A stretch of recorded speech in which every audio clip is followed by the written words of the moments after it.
എളുപ്പത്തിൽ നികത്താനാകാത്ത നഷ്ടമാണ് എം.ടി. വാസുദേവൻ നായരുടെ വിയോഗമെന്ന് കഥാകൃത്ത് ടി. പത്മനാഭൻ. എം.ടിയുമായി 7.5 പതിറ്റാണ്ടിന്റെ പരിചയമുണ്ട്. നല്ലതും ചീത്തയുമായ സമ്മിശ്രമായ ധാരാളം അനുഭവങ്ങൾ എം.ടിയുമായി ഉണ്ടായിട്ടുണ്ട്. എന്നെപ്പോലെയല്ല എം.ടി. പല മേഖലകളിലും കൈവച്ച എം.ടിയുടെ ലോകം വിശാലമാണ്.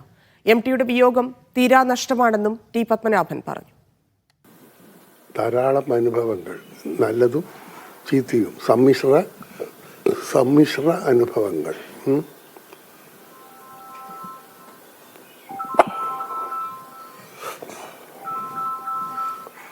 എന്നെപ്പോലെയല്ല അദ്ദേഹം.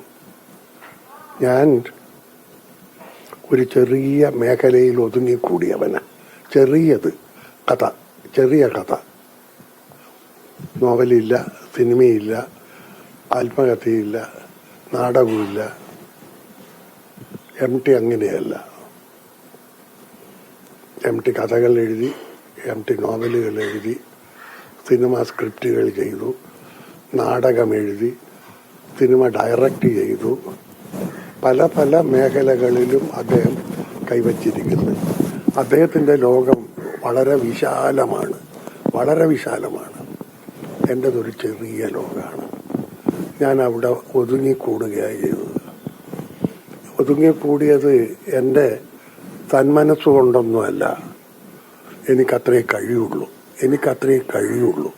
അതുകൊണ്ട് ഉള്ളതുകൊണ്ട് തൃപ്തനായി ഞാൻ എൻ്റെ ആ ചെറിയ മേഖലയിൽ ഒതുങ്ങിക്കൂടി. അദ്ദേഹം അങ്ങനെയല്ല. അതുകൊണ്ട് അദ്ദേഹത്തിൻ്റെ വിയോഗം സാധാരണ നികത്താൻ കഴിയാത്ത നഷ്ടം എന്നൊക്കെ ആരെക്കുറിച്ചും പറയും. അത് പറഞ്ഞ് ഇപ്പോഴൊരു ക്ലിഷയാണ്. ഞാൻ അങ്ങനെയല്ല പറയുന്നത്. സത്യമാണ്. സത്യം നിഷേധിച്ചിട്ടൊരു പ്രയോജനവുമില്ല.